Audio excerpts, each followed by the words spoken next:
اللهم صل على سيدنا محمد يا رب صل وسلم دائما ابدا على حبيبي. بار بار حدیث پیش کر چکا ہوں میں. نبی صلی اللہ علیہ وسلم نے فرمایا یحرم ابن آدم ویشب فیہ اثنتان الحرص علی المال وطول الامل. نبی صلی اللہ علیہ وسلم نے فرمایا انسان جیسے جیسے سے بوڑھا ہوتا ہے, عمر بڑھتی ہے, دو چیزیں اس میں جوان ہوتی چلی جاتی ہیں. کیا مطلب؟ طاقت پکڑتی ہیں دو چیزیں. جسم جیسے جیسے کمزور ہو رہا ہے نا عمر بڑھنے سے, دو چاہتیں اس میں کمزور ہونے کے بجائے جوان ہو رہی ہیں. ایک لمبی لمبی امیدیں, دوسرا حرص, لالچ, مال کی ہوس, یہ کم ہونے کے بجائے بولو بڑھتی ہے. پہلی بات تو یہ سمجھ لیں کہ نبی نے یہ نہیں فرمایا کہ انسان جیسے جیسے بوڑھا ہوتا ہے دو چیزیں پیدا ہوتی ہیں, یہ نہیں فرمایا, بلکہ فرمایا دو چیزیں, دو برائیاں جوان ہوتی ہیں. جوان وہی چیز ہوتی ہے جو پہلے پیدا ہو چکی ہو. اس حدیث کا صاف مطلب ہے کہ جوانی میں اگر ان دو چیزوں کو ختم کر دیا, برائیوں کو, تو پھر بڑھاپے میں یہ دو چیزیں جوان نہیں ہوتی. جب ہیں ہی نہیں تو جوان کہاں سے ہوں گی؟ اور اگر جوانی میں ان دو برائیوں کو آپ نے ختم نہیں کیا تو اس امید پہ مت رہنا کہ جب بوڑھا ہو جاؤں گا تو یہ دو برائیاں مجھ سے ختم ہو جائیں گی. نا نا نا نا, بڑھاپے میں یہ بڑھیں گی. نہیں سمجھ میں آ رہی یار, بہت مشکل ہو گیا سمجھانا. میں سمجھا پا رہا ہوں اپنی بات؟ لوگ کیا کرتے ہیں, جوانی میں پلان بنا رہے ہوتے ہیں, موت کی تیاری نہیں کرتے نا. یہ پروجیکٹ, یہ پروجیکٹ, یہ پروجیکٹ, پیسوں کی ہرس, لالچ, یہاں سے گھسیٹو, میرا بحریہ ٹاؤن میں اس کے 2 پلاٹ, میرے 3 ہونے چاہیے. یہ شوق ہوتے ہیں نا جوانی کے. اس کی 2 شادیاں, میری 3 ہونی چاہیے, اس کی 3 تو میری 4 ہونی چاہیے.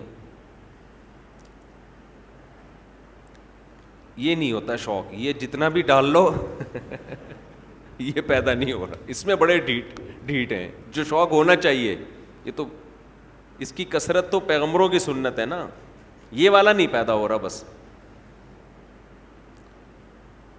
پلاٹوں پہ خرچ کر رہے ہیں, جہاں پیسہ آئے گا گاڑی خرید لیں گے. ہم کہتے ہیں نبی صلی اللہ علیہ وسلم نے فرمایا دنیا میں سب سے قیمتی سرمایہ نیک عورت ہے, اس پہ خرچ کرنے کے لیے تیار نہیں. کہہ رہے نہیں, ایک اور گھر بنا لو, ایک اور گاڑی خرید لو, چلو آپ کی ٹینشن ہے, آپ جو مرضی کریں. تو پھر میرا بیان کا رخ چینج ہو جاتا ہے. تو 2 برائیاں. جوان آدمی کیا کرتا ہے, بحریہ ٹاؤن میں 2 پلاٹ ہونے چاہیے, اس کے پاس اس کے 1 کروڑ روپے کماتا ہے تو میں 2 کروڑ روپے کماؤں. اس کو جب موت یاد دلائی جائے کہ ابے تھوڑے دنوں میں مر جائے گا, قبر, جب تو پلاٹ خریدتا ہے تو قبرستان بھی تو جا کے دیکھا کرنا, قبرستان بھی تو جا کے دیکھ, تھوڑے دنوں میں وہاں جائے گا. تو شیطان اسے کیا کہتا ہے, بھائی تھوڑے دنوں میں کون آ رہا ہے, ابھی تو میں 30 سال کا ہوں, ابھی تو میں 35 سال کا ہوں, ابھی تو میں 25 سال کا ہوں, ابھی تو بڑا ٹائم ہے, ابھی تو میں ابا بنوں گا, پھر دادا بنوں گا, نانا بنوں گا, پھر بچے بڑے ہوں گے, بہت ٹائم ہے.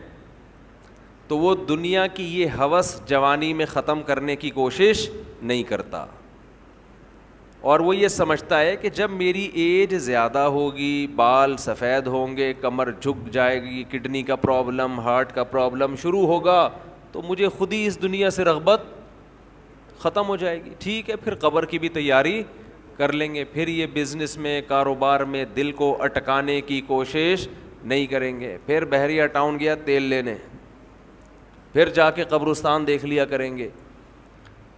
تو حدیث کا مطلب یہ ہے کہ یہ آپ کی خوش فہمی ہے, ایسا ہونے والا نہیں ہے, یہ دماغ سے نکال دو. جیسے جیسے عمر بڑھے گی نا, یہ لالچ اور طول الامل, لمبی امیدیں کا کیا مطلب, میں بھی نہیں مروں گا, یہ امیدیں کم نہیں ہوں گی بلکہ بڑھیں گی. اور پیسوں کی جو محبت ابھی آپ کے دل میں ہے یہ کم نہیں ہوگی, یہ محبت اور زیادہ بڑھے گی.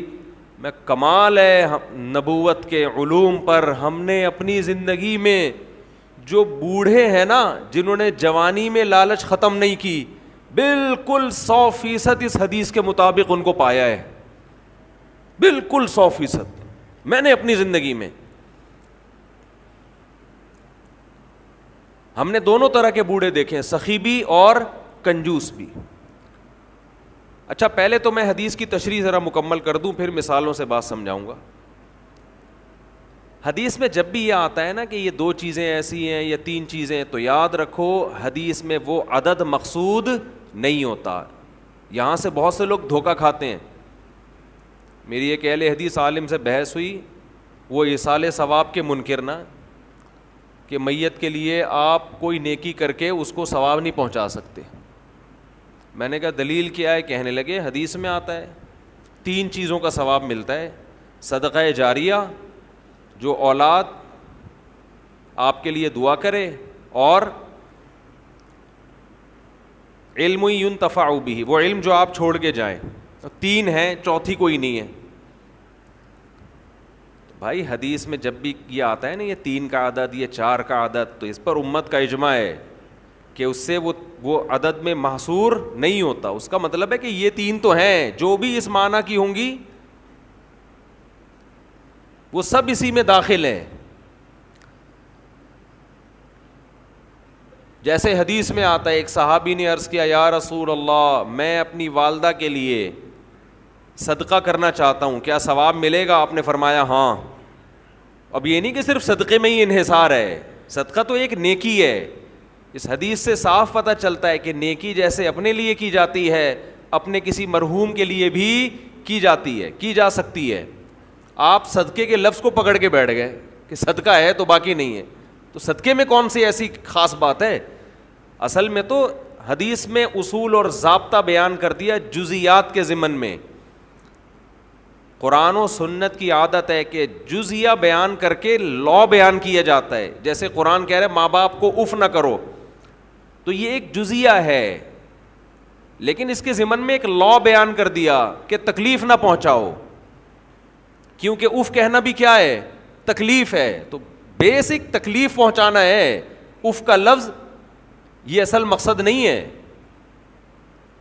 اسی وجہ سے ہماری نظر میں جو راجح قول ہے دلیل کے لحاظ سے وہ یہی ہے کہ ایصال ثواب صدقہ کر کے بھی کیا جا سکتا ہے اور کسی بھی نیکی کے ذریعے کیا جا سکتا ہے. یہاں پر پھر ایک اعتراض ہوتا ہے, یہ اعتراض کا جواب دے کے پھر آتا ہوں اصل, کیونکہ پھر لوگ شارٹ کلپ بنا کے آدھی چیز چلاتے ہیں. اعتراض یہ ہوتا ہے کہ صحابہ کرام سے ثابت کیوں نہیں ہے کہ کسی نے قرآن پڑھ کے ثواب پہنچایا ہو. سمجھتے ہیں؟ نہیں یاری سمجھ میں. ہمارے اہل حدیث حضرات اکثر یہ سوال کرتے ہیں کہ پھر صحابہ نے ایصال ثواب کیوں نہیں کیا. اس کا جواب یہ ہے کہ ایصال ثواب نام ہے اس نیت کے ساتھ نیکی کرنا کہ یہ ثواب کس کو پہنچے؟ مرحوم کو پہنچے. یہ نیت ہے امر باطن. ہمارے سامنے صحابی کی نیکی تو آئے گی, ان کا دل کا ارادہ ہمارے سامنے نہیں آئے گا. جیسے ایک صحیح حدیث تو آ گئی ہمارے سامنے کہ صحابی نے نبی سے پوچھا کہ میں صدقہ کر رہا ہوں, نیت کیا ہے؟ والدہ مرحوم یا والد مرحوم کے لیے کنواں بنا رہا ہوں.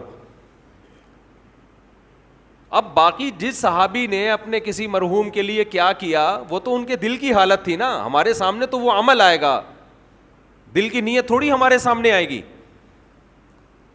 ہاں اجتماعی سطح پہ کسی نے مرحوم کے لیے کچھ کیا ہوتا وہ پھر چھپنے والا کام نہیں تھا, وہ نقل ہوتا, اور ایسی کوئی حدیث نقل نہیں ہے. اس لیے ہم کہتے ہیں اجتماعی سطح پہ ایصال ثواب ناجائز ہے, بدعت ہے. نہیں آئی بات میرا خیال. اخپل طریقے سے انفرادی طور پر آپ کوئی نیکی کریں مرحوم کے لیے ٹھیک ہے, لوگوں کو جمع کر کے کریں یہ عمل کیا بن جائے گا؟ بدعت. کیونکہ اگر جمع کر کے کرنا جائز ہوتا تو پھر یقیناً صحابہ سے ثابت ہوتا, پھر یہ عمل چھپنے والا تھا نہیں. سمجھ میں آ رہی ہے بات؟ کہ آپ اگر چھپ کے, یعنی قرآن خوانی میت کے ایصال ثواب کے لیے ہم اس عمل کو بدعت سمجھتے ہیں, کیونکہ یہ ثابت نہیں ہے. حضرت ابو بکر کا انتقال ہوا تو حضرت عمر نے کوئی پبلک کو بلایا کہ آ جاؤ ہمارے یہاں قرآن خوانی ہو رہی ہے, تمبو لگا ہوا بھائی آ جاؤ. اپنے طور پر اخپل طریقے سے بیٹھ کے پڑھو بھائی, اخپل طریقے سے میت کے لیے کوئی بھی صورت پڑھ لو, کوئی بھی نیکی کر لو. بہتر تو یہی ہے کہ صدقہ کو فوکس کرو, جو حدیث میں منصوص ہے, جس کا حدیث میں صراحتاً ذکر ہے, تو سب سے افضل تو یہی ہے. اس کی مثال ایسے ہے کہ جیسے صحابی نے پوچھا میں کنواں بنانا چاہتا ہوں, اب آپ کہیں کہ کنواں بنانا تو جائز ہے, مسجد بنانا جائز نہیں ہے, کیونکہ حدیث میں مسجد کا ذکر نہیں ہے. تو بھائی کنواں بھی ایک نیکی ہے, مسجد بھی ایک نیکی ہے. تو جیسے کنواں بنانا جائز ہے تو سڑکیں بنانا بھی جائز ہے, مسجد بنانا بھی جائز ہے, سرائخ بنانا بھی جائز ہے, سبیل بنانا بھی جائز ہے. تو ایسے صدقے کے علاوہ بھی نیکی کیا ہے؟ جائز ہے. تو خیر یہ تو درمیان میں ایک مسئلہ آ گیا جو اصل موضوع میں لے کے چل رہا تھا, اب ہم اس کی طرف آتے ہیں. تو میں یہ عرض کر رہا تھا یہ جو حدیث میں آتا ہے نا کہ دو برائیاں ایسی ہیں کہ جوانی میں اگر آپ نے ان کو ختم نہیں کیا تو بڑھاپے میں وہ برائیاں کم ہونے کے بجائے بڑھتی ہیں. تو اس سے مراد صرف دو برائیاں نہیں ہیں, یہ دو تو مثال بیان کی گئی ہے. مطلب یہ کہ انسان میں جتنی خواہشات ہیں اگر جوانی میں ان خواہشات کو ختم نہیں کیا تو بڑھاپے میں وہ خواہشات کم نہیں ہوں گی بلکہ اور زیادہ بڑھ جائیں گی. لوگ کہتے ہیں بڑھاپے میں تو انسان کمزور ہو جاتا ہے تو خواہشات بڑھیں گی کیسے؟ او بھائی خواہش کو پورا کرنے کی طاقت ہونا الگ چیز ہے, خواہش کا جذبہ پیدا ہونا الگ چیز ہے, طاقت نہیں ہوگی. ایک آدمی کا دل چاہتا ہے میں 2 پراٹھے کھا جاؤں, لیکن 2 نوالے کھا کے پیٹ خراب ہو جاتا ہے. جذبہ تو ہے 2 پراٹھوں کا, پاور ایک پراٹھا ہضم کرنے کی بھی نہیں ہے. تو پاور ہونا الگ چیز ہے, کیونکہ پراٹھے پر جب لوگ بیان سنتے ہیں تو ان کا دل چاہتا ہے کھانے کا. اور ویسے بھی روزہ ہے, اچھا بھی لگ رہا ہے منہ سے پراٹھا بولتے ہوئے ملائی کے ساتھ. آج میں نے قدیر بھائی سے پوچھا فجر کی نماز کے بعد کہ سحری میں کیا کھایا, انہوں نے کہا ملائی سے پراٹھا. میں نے کہا یار میرا دل خراب کر دیا آپ نے. دودھ کی جو بلائی ہوتی ہے نا گرم, فریج کی رکھی ہوئی نہیں, فریج والی نہیں, دودھ سے جو گرم گرم ملائی نکلتی ہے اس میں تھوڑی سی چینی ڈال دیں. ڈاکٹر منع کرتے ہیں چینی نہ ڈالیں, آپ ڈال دیں, صحیح ہے نا. بہت زیادہ ڈاکٹروں کو فری کرانے کی ضرورت نہیں ہے. بس ایک چیز کا خیال کیا کرو کہ اتنا مت کھاؤ کہ وزن بڑھنا شروع ہو جائے. بس جب وزن بڑھ رہا ہے تو اس کا مطلب پھر میٹھے پہ تھوڑا کنٹرول کرو. وزن نہیں بڑھ رہا, کنٹرول میں ہے. اور کنٹرول میں صرف اس سے نہیں ہوتا کہ نہیں کھاؤ, بھائی اچھا کھاؤ, اللہ کے بندو, اللہ نے نعمتیں دی ہیں یار. خربوزے کھا رہے ہیں اس میں افطاری میں, پکوڑے چھوڑ کے. افطاری میں بھی خربوزے ہی سے افطار کرنا ہے.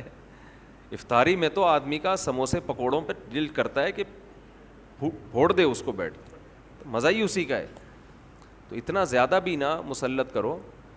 ہاں تھوڑا اچھا کھاؤ لیکن کم کھاؤ, بہت زیادہ نہ پھوڑو. تو انہوں نے میرا دل وہ کر دیا آج صبح نا ملائی کا تذکرہ کر کے. تو میں نے ان سے بولا کہ کل 4:30 بجے ملائی پراٹھے کے ساتھ پہنچا دیں ہمارے. تو یہ کہہ رہے تھے کل 4:30 بجے انشاءاللہ.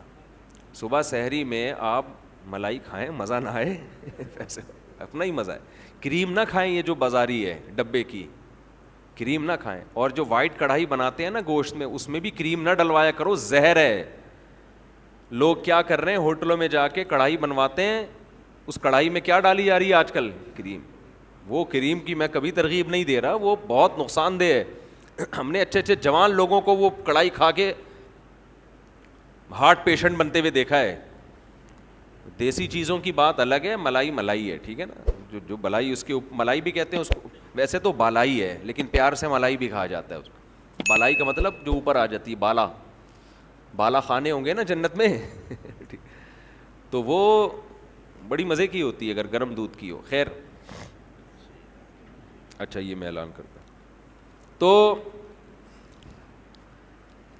پتہ نہیں کیا ملائی کہاں سے آ گئی یار. تو میں یہ کر رہا تھا کہ دو برائیاں, ہاں میں یہ کہہ رہا تھا وزن نہیں بڑھنے دو, بس کھاؤ لیکن وزن پہ کیا کرو. ہم نے مزدوروں کو دیکھا ہے کوئی بیماری نہیں ہوتی, صرف روٹی کھا رہے ہوتے ہیں, صرف روٹی. وہ اتنے غریب بھی دیکھے ہم نے کہ سالن نہیں ہے ان کے پاس, صرف روٹی, پھر بھی فٹ فاٹ ہیں, صحت مند ہیں, نہ کوئی کڈنی کا پرابلم نہ کوئی شوگر کا پرابلم, پیٹ بھی کمر سے چپکا ہوا ہے, ایسی فٹنس آدمی حیران ہو جائے. تو محنت کرے نا انسان, چلے پھرے خوش رہے, تو یہ زیادہ سب سے اچھا صحت بنانے کا یہ نسخہ. اور خوش رہنے کے لیے ضروری ہے کہ دنیا کی محبت ختم کرے. جس کے دل میں دنیا کی ہوس ہے وہ خوش رہنے کے علاوہ دنیا کا ہر کام کر سکتا ہے. سمجھتے ہو, جب وہ دنیا کو مسافر خانہ نہیں سمجھے گا تو پاگل ہوتا رہے گا.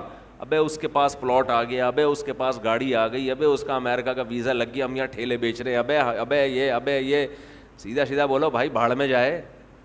جب بحریہ ٹاؤن کے مالک کا جنازہ اٹھے گا تو میرے دوست نے 2 پلاٹ لے لیے تو کون سا تیر مار دیا, جو اونر ہے وہ مر جائے گا. ختم بھائی, تھوڑے دنوں میں ٹماٹر بیچو, رکشا چلاؤ, لینڈ کروزر میں گھومو, یہ تھوڑے دن کے کھیل ہیں, اس کے بعد ختم. قارون جب اپنے خزانوں کے ساتھ مارکیٹ میں آیا نا, قرآن کہہ رہا ہے, قرآن نے تو مارکیٹ کا لفظ استعمال نہیں کیا, جب اپنے خزانوں کے ساتھ قارون مارکیٹ میں آیا ایک دفعہ پورے جاہو جلال کے ساتھ, پبلک نے جب اس کا پروٹوکول دیکھا اور خزانے دیکھے, اس کا لباس, جب بڑا آدمی جا رہا ہوتا ہے نا بڑی عزت دی جاتی ہے, تو بیوقوف لوگ رالیں ٹپکانا شروع کرتے ہیں, یا لیت لنا مثل ما اوتی قارون. احمقوں اور بیوقوفوں نے کہا ہائے کاش ہمارے پاس بھی ایسی دولت ہوتی جیسی قارون کے پاس ہے. کیا پروٹوکول ہے بھائی اس کا. تو قرآن کیا کہتا ہے, علم والوں نے کہا ویلکم, برباد ہو جاؤ, تمہارا ناس ہو جائے. جب انسان بہت ہی الٹی بات کرتا ہے تو آدمی کہتا ہے تیرا ناس ہو, تو برباد ہو جائے, کہ بیکار باتیں کر رہا ہے بیٹھ کے. کیا کہنے لگے, ویلکم, تباہ ہو جاؤ. یہ ویلکم نہیں ہے, کیونکہ ایک جگہ کہیں ہم عربی گرامر پڑھ رہے تھے تو پرانے زمانے میں جب متحدہ حقیقی بنی تھی نا, وہ 90s کی بات ہے, تو ایک جگہ لکھا تھا ویلکم آفاق احمد. تو ہم عربی گرامر پڑھ رہے تھے, میں اس کو پڑھ رہا ہوں ویلکم آفاق احمد. اب ویلکم کا معنی تو بددعا ہے کہ تم تباہ ہو جاؤ. تو میں حیران ہوں کہ انہوں نے اپنے قائد کو گالی کیوں دی ہوئی ہے. میں وہاں کھڑا ہوا سوچ رہا ہوں کہ اپنا قائد بھی متحدہ حقیقی بنی تھی نا, تو وہ قائد بھی مانتے ہو آفاق احمد کو, اور تم کہہ رہے ہو اور گالی بھی دے رہے ہو تم تباہ ہو جاؤ. پھر کسی نے بتایا بھائی یہ ویلکم نہیں ہے, یہ ویلکم ہے. تو پھر ایک عربی ان دنوں میں آئے ہوئے تھے, وہ کہنے لگے لی سبیلی ہی چوک کدھر ہے. لسبیلا چوک کو کہہ رہے تھے لی سبیلی ہی چوک. وہ کہہ رہے تھے یہ لی سبیلی ہی چوک کدھر ہے. تو عرب اس طرح کی غلطیاں بھی کر رہے ہوتے ہیں. تو خیر, تو قارون کے خزانوں کو دیکھ کر بے وقوف لوگ کیا کہنے لگے, یا لیت لنا, ہائے ہائے ہائے, کاش ہمارے پاس بھی ایسا جاہو جلال ہو, ایسی گاڑیاں ایسی سواریاں ہوتی. تو اللہ فرماتے ہیں جو علم والے لوگ تھے انہوں نے کیا کہا, ویلکم, تمہارا ناس ہو, برباد ہو جاؤ تم, کیسی باتیں کر رہے ہو بے وقوفوں والی. ثواب اللہ خیرون, اللہ جو نیک عمل پہ بدلہ دے گا وہ اس سے کئی گنا بہتر ہے. تو کبھی تمہاری رالیں کسی نیک عمل کو دیکھ کے تو ٹپکی نہیں ہے کہ وہ روزے رکھ رہا ہے, وہ صدقہ کر رہا ہے, تو رال ٹپکے یار کتنا کما رہا ہے. یہ ٹپک کس پہ رالیں رہی ہیں, جو عیاشی کر رہا ہے. تو یہ عیاشی تو تھوڑے دنوں میں ختم ہونے والی ہے. اور قارون اب مارکیٹ سے شارٹ ہو گیا کہ نہیں ہو گیا, کہاں گیا اس کا جاہو جلال. تو قبر بھی نہیں ملتی, قبر بھی نہیں ہے, زمین میں دھسا دیا اللہ نے, ایسا دھسایا حدیث میں آتا ہے قیامت تک دھستا ہی رہے گا. موسیٰ علیہ السلام نے اسے کہا زکوٰۃ دے, اللہ نے تجھ پر احسان کیا ہے, تو جیسے اللہ نے تجھے دولت دے کے احسان کیا تو اللہ کی مخلوق پہ احسان کر. تو بھی مخلوق پہ خوب خرچ کر. تو کہنے لگا یہ میرا کمال ہے جو میں نے پیسہ کمایا ہے, مائنڈ میرا کیا تھا. آج بعض مالدار لوگ کہہ رہے ہیں نا میرا مائنڈ میری لک ہے اور میری, او بھائی آپ کا کچھ نہیں ہے. جس کے لیے اللہ رزق کے دروازے کھولنا چاہے کھول دیتا ہے. ہم نے بڑے بڑے فنٹر دیکھے ہیں, وہ بیچارے ٹماٹر ہی بیچتے رہتے ہیں ساری زندگی, حالانکہ مائنڈ ان کا بہت ہوتا ہے. اور بڑے بڑے بیوقوف لوگ دیکھیں جن کے پاس نوٹ گننے کی فرصت نہیں ہے. تبھی امام شافعی نے کہا ہے نا, ایک شعر امام شافعی کی طرف منسوب ہے واللہ عالم, کہ اگر عقل کی بیس پر لوگوں کے پاس پیسہ آتا تو غریب تو بیچارے بھوکے مر جاتے. نہیں سوری, بے وقوف بیچارے بھوکے مر جاتے اگر عقل کی بیس پہ پیسہ ملتا. تو میں اکثر اس پہ ایک واقعہ بھی سناتا ہوں, میں جلدی سنا کے آگے چلتے ہیں. ایک مالدار آدمی, ہمارے حضرت یہ واقعہ سنایا کرتے تھے پرانے زمانے کا, ایک بہت مالدار آدمی تھا, غریب تھا, سوری ایک بڑا عقل مند آدمی تھا غریب. مجھے بھی روزہ لگ رہا ہے آج نا. ایک بڑا عقل مند آدمی تھا مگر تھا کیا, غریب. اکثر ایسا ہی ہوتا ہے, عقل مندوں کے پاس پیسہ نہیں ہوتا. لیکن یہ قاعدہ کلیہ نہیں ہے. مالدار بولیں گے مفتی صاحب ہمیں بیوقوف کہہ رہے ہیں. تو اس نے دیکھا کہ ایک آدمی بڑا مالدار تجارت کا سامان لے کے جا رہا ہے, بیوقوف اتنا ہے کہ اونٹ کے ایک طرف چاول کی یا جو بھی امپورٹ کر رہا ہوگا جو بھی چیز, اس کی بوریاں لادی ہوئی ہیں, اور بیلنس برابر کرنے کے لیے اونٹ کے دوسرے طرف ریت کے بورے رکھے ہوئے ہیں تاکہ بیلنس کیا ہو جائے. 10 بوریاں چاول کی یہاں ہیں تو وزن برابر کرنے کے لیے 10 بوریاں ریت کی ادھر. اس امیر آدمی نے لفٹ مانگی اس غریب سے, وہی نا روزہ لگ رہا ہے. اس عقل مند آدمی نے لفٹ مانگی اس بے وقوف سے, کیونکہ یہ عقل مند غریب تھا. تو اس بے وقوف نے اس کو لفٹ دے دی کہ چل تو میرے ساتھ اونٹ پہ بیٹھ جا. اب اس عقل مند نے اس بے وقوف مالدار سے پوچھا کہ یہ ان بوریوں میں کیا ہے جو رائٹ سائڈ پہ. اس نے کہا بھائی چاول ہے یا آٹا ہے یا جو بھی تھا. کہا یہ لیفٹ پہ کیا ہے. اس نے کہا یہ ریت ہے. تو کہا تو ریت کا بزنس کرتا ہے. کہہ رہا نہیں, یہ بیلنس برابر کرنے کے لیے. اس عقل مند نے اس سے کہا کہ ابے بے وقوف آدمی, 10 بوریاں اگر یہاں ہیں تو 5 بوریاں ادھر کر دے, اس سے بیلنس کیا ہو جائے گا. اونٹ پہ تو نے بلا وجہ کا ڈبل لوڈ ڈالا ہوا ہے, اور یہ 10 بوریاں بھرنے میں کتنا ٹائم لگا ہوگا. تو بے وقوف آدمی تو یہ کر لے نا کہ 5 یہاں کر دے اور 5 وہاں کر دے. اس نے کہا یار یہ تو بڑی لاجک کی بات کی ہے اس نے. نیچے اترا, اپنے مزدور کو جو بھی ہوگا اس کے ساتھ اس کو بولا بھائی بوریاں ہٹا, 5 چاول کی بوریاں یہاں کر دے اور 5 یہاں. اونٹ کی سپیڈ بھی تیز ہو گئی اور اونٹ کو بھی سکون کا سانس آیا, بڑا خوش. اب اس غریب آدمی سے اس بے وقوف نے انٹرویو لینا شروع کیا کہ تو کرتا کیا ہے. اس کا خیال تھا کہ یہ تو ارب پتی ہوگا جو اتنا عقل مند ہے, جس نے مجھے اتنے اچھے مشورے دیے. یہ خود کیا ہوگا, یعنی جب میرے جیسے بے وقوف کے پاس اتنا پیسہ ہے تو اس عقل مند کے پاس تو اس کی تو ملیں چلتی ہوں گی نا. تو اس سے پوچھا تو کرتا کیا ہے. اس نے کہا یار میں تو غریب آدمی ہوں, جس کام میں ہاتھ ڈالوں برباد. میرے پاس تو سواری بھی نہیں ہے, تبھی تو میں نے تجھ سے لفٹ مانگی ہے. اس نے کہا اتر نیچے. نیچے اتر, اونٹ کو واپس گھمایا, 5 بوریاں دوبارہ ادھر کی اور ریت کی بوریاں دوبارہ بیلنس برابر کرنے کے لیے ادھر ڈال. بولا تیری عقل کی وجہ سے تیرے پاس جب 1 کوڑی روپیہ نہیں ہے تو میں بے وقوف تجھ عقل مند سے 1000 گنا بہتر. میں تیرے مشوروں پر عمل کروں گا نا, میں بھی تیرے جیسا بن جاؤں گا. مجھے اپنے اسٹائل سے چلنے دے جیسا چل رہا ہوں میں. سمجھ رہے کہ نہیں سمجھ, میں جیسے اپنے اسٹائل سے چل رہا ہوں مجھے چلنے دے. اگر تیرے مشورے پر عمل کیا نا تو میں بھی تیرے جیسا غریب ہو جاؤں گا. لو کان بالحیل الغنا لوجدتنی بنجوم اقطار السماء تعلقی. امام شافعی کا غالباً شعر ہے کہ اگر تم دیکھتے محنت سے پیسہ ملتا تو میں پیسے کی تلاش میں آسمان کے ستاروں تک پہنچ جاتا. ہم نے دیکھا ہے بعض لوگوں کا ایک شوق ہوتا ہے, شوقیہ کچھ چیزیں پالتے ہیں رکھتے ہیں, وہ شوق ان کا بزنس بن کے ان کو کروڑ پتی بنا دیتا ہے, حالانکہ انہوں نے سوچا بھی نہیں ہوتا کہ اس شوق سے ہمیں کیا ملے گا, پیسہ. اگر وہ پلاننگ کر کے کرتے تو کچھ بھی نہیں آتا ہاتھ میں. اس کا مطلب یہ نہیں کہ آپ محنت نہ کریں. پہلے ہی ہمارے یہاں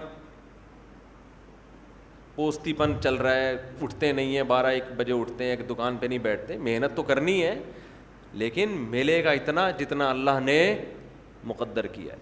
تو میں وہ عرض کر رہا تھا کہ نبی صلی اللہ علیہ وسلم نے جو مثال دی ہے نا کہ 2 چیزیں جوان ہوتی ہیں, تو وہ 2 برائیوں سے مراد صرف 2 نہیں ہیں, بلکہ جو بھی بری خواہشات ہیں بڑھاپے میں کم ہونے کے بجائے بڑھتی. اسی طرح اچھی خواہشات اگر جوانی میں اچھی عادتیں ہیں تو بڑھاپے میں وہ اچھی عادتیں کم ہونے کے بجائے جوان ہوتی. اگر آپ کو جوانی میں اللہ سے محبت ہے, بڑھاپے میں یہ محبت اور زیادہ بڑھ جائے گی. جوانی میں دنیا کو مسافر خانہ سمجھتے ہو, دل نہیں لگاتے, بڑھاپے میں بالکل لفٹ کرانا چھوڑ دو. ہم نے دونوں طرح کے بوڑھے دیکھے ہیں, سخی بھی اور کنجوس بھی.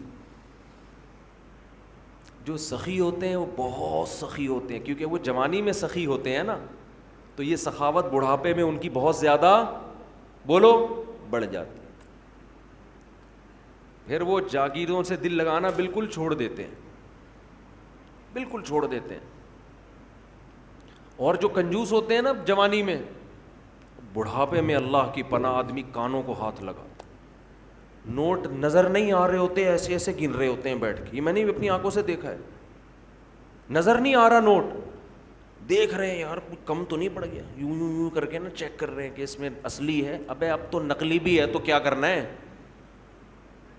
ہے, اب تو اگر نقلی بھی ہے تو اپنے دانت نہیں ہے کھانے کے لیے, پیٹ میں آنت نہیں ہے کھانے کے لیے, چبانے کے لیے دانت نہیں, کھانے کے لیے آنت نہیں, تو اصلی نقلی کا رہ کیا گیا. شوگر کے آپ مریض ہیں, مٹھائی آپ نہیں کھا سکتے. اب تو آپ کو بچے پال رہے ہیں, اللہ اللہ کرو, مصلے پہ ٹائم گزارو اور نکل لو پتلی گلی سے. اللہ زندگی دے سارے بوڑھوں کو, لیکن اب تو یہ سوچ ہونی چاہیے نا.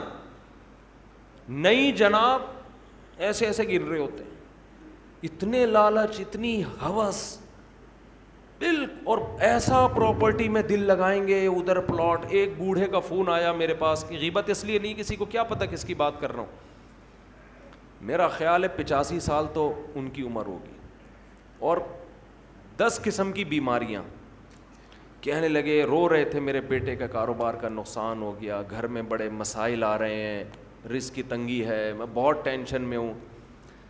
میرا دل مجھے ترس آیا, میں ان کا مذاق نہیں اڑا رہا, مجھے ترس آیا. میں ان سے کہوں کہ حضرت آپ کی کیا رزق کی تنگی, آپ کی زندگی گزر چکی ہے, آپ نے ویسے ہی 2 پاپے صبح چائے میں ڈال کے کھانے ہیں بھائی, دوپہر دھونے والے کھچڑی کے کھانے, زندگی گزر گئی. اب ان چیزوں میں کیا رکھا ہے. جو بیٹا جس کا کاروبار ڈوب گیا اس کو اتنی ٹینشن نہیں ہو رہی, جس نے آگے زندگی گزارنی ہے ابا کو اس سے زیادہ ٹینشن ہو رہی. لیکن ہم نے نیک بوڑھے بھی دیکھے ہیں, نیک بوڑھے بھی دیکھے. ہمارے نانا, اللہ تعالیٰ مغفرت فرمائے, نانا نانی دونوں, میرے نانا کی بھی 99 سال ماشاءاللہ عمر تھی, نانی نے بھی بڑی عمر پائی ہے. جب بھی ہم ان کے پاس جاتے تھے نا تو وہ شاعری شروع کر دیتے تھے, قبر کی آخرت کی, ٹھیک ہے, گھر جسے سمجھے ہو وہ تم گھر نہیں.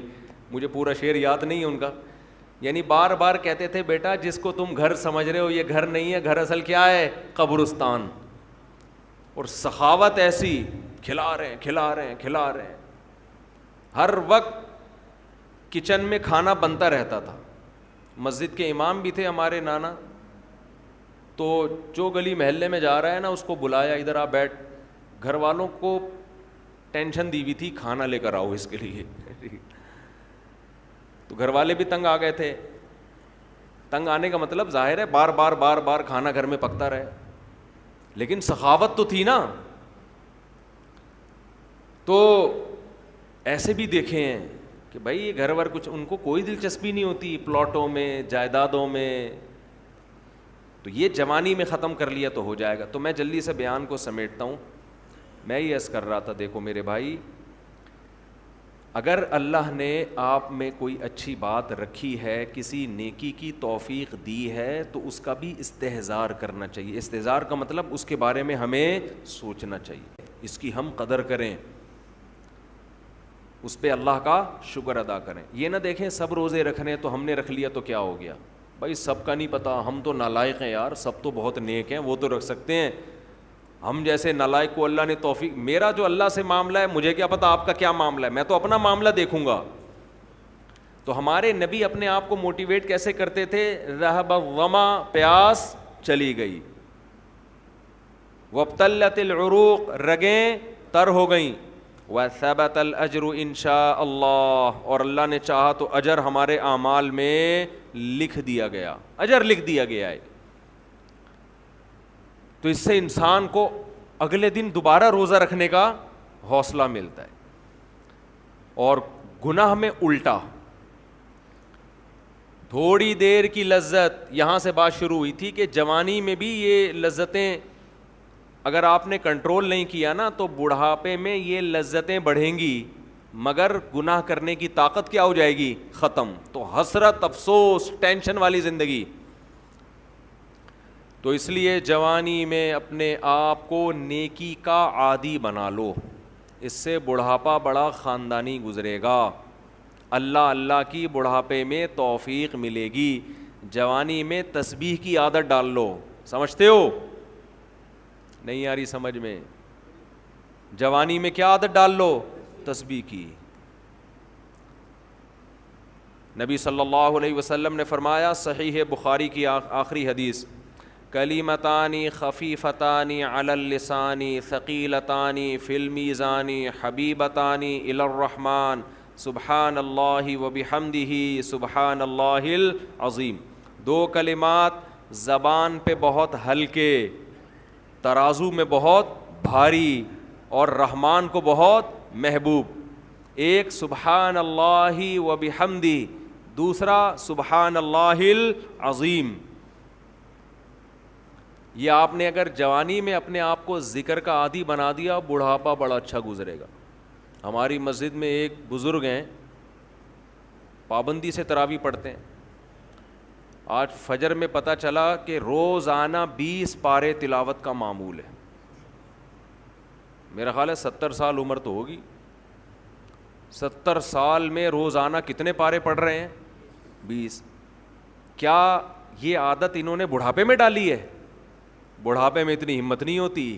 یہ عادت کب سے پڑی ہوئی ہوتی ہے, جوانی. جوانی میں روز 20 نہیں پڑھتے ہوں گے, 2 پڑھتے ہوں گے, 3 پڑھتے ہوں گے, لیکن جیسے جیسے عمر بڑھ رہی ہے وہ تعداد کم ہونے کے بجائے, بولو, وہ شوق بڑھتا چلا جا رہا ہے. عین ممکن ہے کچھ دنوں کے بعد یا چند سالوں کے بعد صحت اجازت نہ دے, عین ممکن ہے, لیکن شوق تلاوت کا کم ہونے کے بجائے بڑھے گا. اور اللہ اجر کس پہ لکھے گا, شوق پہ. حدیث میں آتا ہے کسی کا کوئی معمول تھا, صحت خراب ہونے کی وجہ سے معمول چھوٹ گیا, تو اللہ اس کے اعمال میں وہ نیکی لکھتے رہتے ہیں. جیسے کسی نے ہمیشہ رمضان میں روزے رکھے ہوں, بڑھاپا آ گیا, شوگر, بیماریوں کی وجہ سے روزہ نہیں رکھ پا رہا, تو اب یہ تھوڑی کہ اللہ اس کا اجر ضائع کریں گے. اللہ کہیں گے تو نے ہمیشہ رکھے ہیں, اب مجبور ہے تو میں تیرے اعمال میں روزے لکھتا چلا جاؤں گا میں. تو آج آپ نے اپنے آپ کو میرے بھائی اللہ کا تھوڑا تھوڑا اللہ کا ذکر کی عادت ڈالو. میں نہیں کہہ رہا آپ سے زیادہ نہیں ہوتا تو وحشت نہ تھوڑا کر لو. آج تھوڑا کرو گے, کل اس تھوڑے میں ایسی لذت ہوگی کہ اللہ اس مقدار کو بڑھا دے گا. حدیث میں آتا ہے سبحان اللہ والحمد للہ ولا الہ الا اللہ واللہ اکبر, یہ کلمات احب الی اللہ مما طلعت الشمس او کما قال صلی اللہ علیہ وسلم, سورج جن چیزوں پہ طلوع ہوتا ہے، ظاہر ہے سورج تو پوری دنیا پہ طلوع ہوتا ہے، ان تمام چیزوں میں اللہ کو سب سے زیادہ محبوب یہ کلمات ہیں. اور دیکھو اس میں اللہ کا کوئی فائدہ نہیں ہے، اللہ کی آپ حمد و ثنا کریں، اللہ کا کوئی فائدہ نہیں ہے. اللہ یہ چاہتے ہیں میرے بندے اپنی زبان سے میرا نام لیا کریں. اللہ کو اس بات کی خوشی ہوتی ہے. ہمارے حضرت ایک شعر پڑھا کرتے تھے، یہ جو اہل اللہ ہوتے ہیں نا ان کو ذکر کی بڑی عادت پڑ جاتی ہے، بار بار اللہ کا نام لیتے لیتے نا، شروع میں تو انسان کو عادت نہیں ہوتی، جب نام لیتا ہے بار بار ذکر، تو پھر اس کا ٹائم اللہ کے ذکر کے بغیر پاس نہیں ہوتا، پھر اس کو ایک کمی محسوس ہوتی ہے. کسی کو چائے کی عادت پڑ جائے، چرس کی عادت پڑ جائے، سگریٹ کی عادت پڑ جائے، نہیں ملے تو تڑپتا ہے نا. تو جس کو ذکر کی عادت پڑتی ہے نا، اس کو جب ذکر کا ٹائم نہ ملے تو اس کا دل پریشان ہوتا ہے، اس کو اللہ کے نام میں ایک چسکا آنے لگتا ہے. لیکن یہ پہلے دن نہیں ہوگا، عادت ڈالنی پڑے گی. تو روز آنا اس کا معمول بنا لیں، 100 دفعہ صبح 100 دفعہ شام تسبیح کا معمول بنا لیں.